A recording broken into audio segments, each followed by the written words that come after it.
I started playing guitar, I think, in 5th grade. I've always been, I guess, very competitive desde chiquito.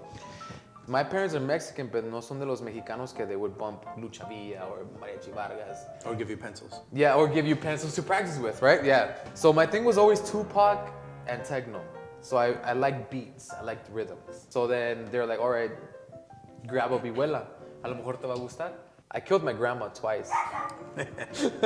And from there, dude, my head just exploded.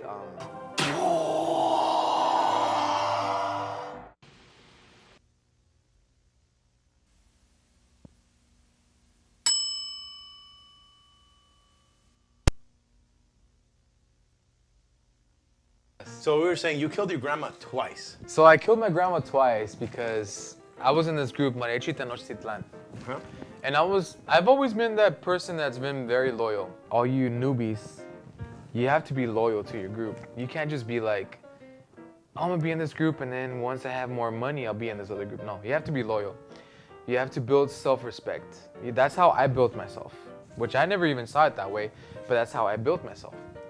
So I was in this group for maybe about 2 to 3 years. It was a chamba group, and it was just, you know, a chamba group que íbamos a las chambas, yeah, de vez en cuando. The guy would ask for Veracruz 1, Veracruz 2, and the guy meaning our boss. So then I got this call from Carlos Parra, and then he's like, hey, I need a, you know, he has a very raspy, he has a very raspy voice. So he's like, hey, you know what? I need a vihuela player for this weekend. Can you come? And then at that time, I remember I would go visit them quite often because no para faltarle respeto a his former group, but at that time, he had a badass group. Yeah. So I would go visit them over visiting Camperos because I lived in Palmdale, so coming down Palmdale to 14, estaba San Fernando, and then, you know, driving towards Wilshire, you know, is still like another 20 to 30 minutes. So I'd rather go see Toros. So anyways, That was so La Sirena, right? yeah, Siete Mares. no, it's Siete Mares. Siete Mares, Siete yeah. Mares in San Fernando on 1st Street. So he calls me and I was like, shit, that's pretty badass. Then the next day, my friend, one of the 3 Musketeers, he tells me, you know what, Carlos called me, but he's like, I'm not a vihuela player. I don't play like you. So he's all like, I gave him your number. And then I was like, yes. Like, I was like, hell yeah, you know, it feels cool that even though, Hold on one second. Dead grandma, Parra called you. You would go to the Siete Mares. so yeah, so Carlos, So your friend said like, yo no toco tan de vihuela como tú, güey. yeah, so Yeah. one of the guys who pretty much got me into playing mariachi, you know, like I feel like competitive side in mariachi como que no es muy bueno, you know, because I mean, I don't know, I have maybe 5 ways of explaining that, pero I've always been, I guess, very competitive desde chiquito. It's normal for us human beings to have a competitive side, right? Yeah, well, that's part of evolution. If we were not competitive, we would still be in caves eating And seeds. it makes sense. Yeah. You kind of look like a caveman. Well, no, caveman did not have this classy ass mustache. Yeah, and you look very fire, so. He called my friend, one of the 3 Musketeers guy, and he gave him my number. So I was like, oh, that's pretty cool. So that's sort of where my, I don't know what you want to call it, career, but that's where, The professional career. that's where, I feel like that's where me, zombie, as most people know, grew. Because before that, I was already known.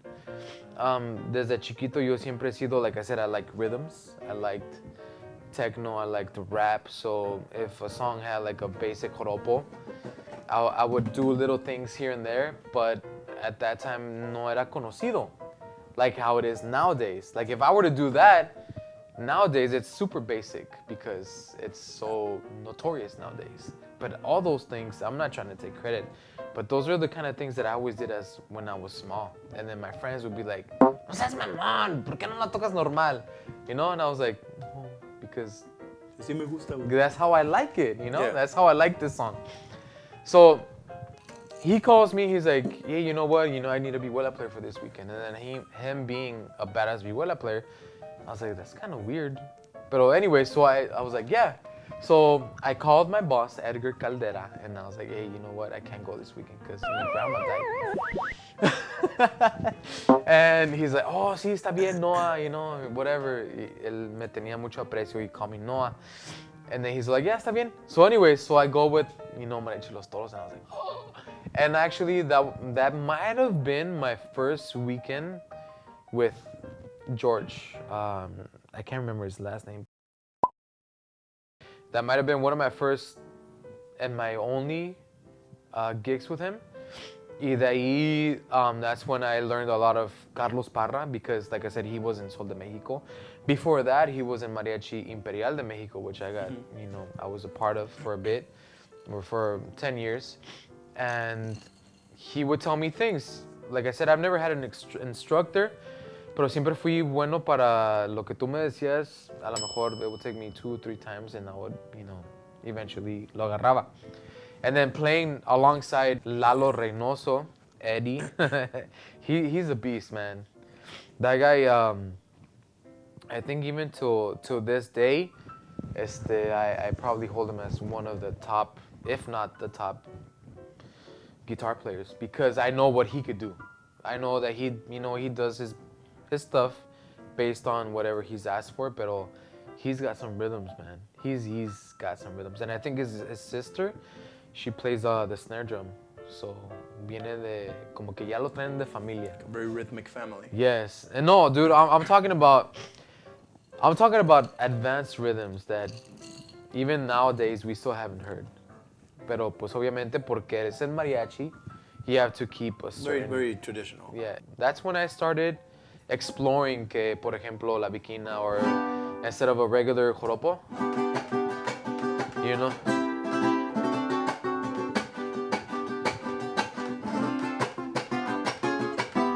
just little things like that. And estando en ese grupo, como que that opened my mind up to like, whoa, that's what I used to like in techno, and I started referencing everything. Yeah. Y de con Parra, ¿a dónde te fuiste? So I was there maybe 4 years. Like I said, I've always been loyal. If somebody offered me more work, I was always like, you know what, I like it here. That's always been my thing. So después de ahí, I want to say that my friend Juanito Lopez, he got offered that planta because at that time, that's when the economy crashed. Like in 2008. 2007, 2008. Yeah. That's when everything just went down. So obviamente, en ese entonces estábamos acostumbrados a ganar, creo que eran $400 a $450 a la semana. O sea, de viernes a domingo. And, at that time, the economy crashed and pues, these guys left because, he had talented people. Como todos, queremos hacer feria. El charro siempre quiere ganar más feria que todos. So it was a normal thing, right? So, se salieron de su grupo, and then he left the planta. And then my friend Juanito got the gig. And then he was like, hey, bro, I got this planta. ¿Me echas el paro? And I was like, yeah, dude. But he felt like I wouldn't. He's like, no, pues you like being in good groups. And I was like, no, dude, yo te estimo mucho. So yo te echo el paro at least 2 years. And yeah, I was there 2 years. So. And what mariachi was this? This was Mariachi. Oh my God, he had a funny name. I say funny name because a lot of my friends le hacían burla. Pero era algo Sonidos de Mexico, something like that. Maybe not Sonidos de Mexico, but something along the lines, right? And I was there for... ¿Pregones de Mexico?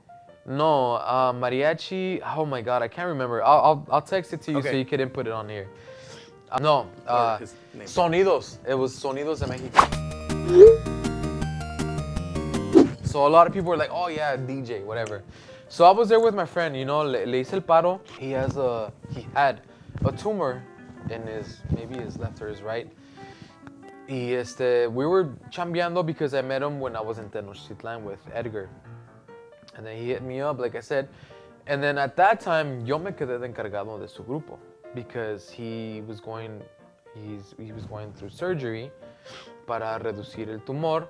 And then obviously his brother Luis, which is now a cop, él se quedaba encargado de la feria. So I was in charge of the group, meaning like, oh, pues las canciones que pidan, tú, you make sure who learns whatever. But I've always been that kind of person that I don't like depending on people. So at that time, for some reason, I learned most of the lyrics, So yo me las cantaba maybe, I want to say a good 80%.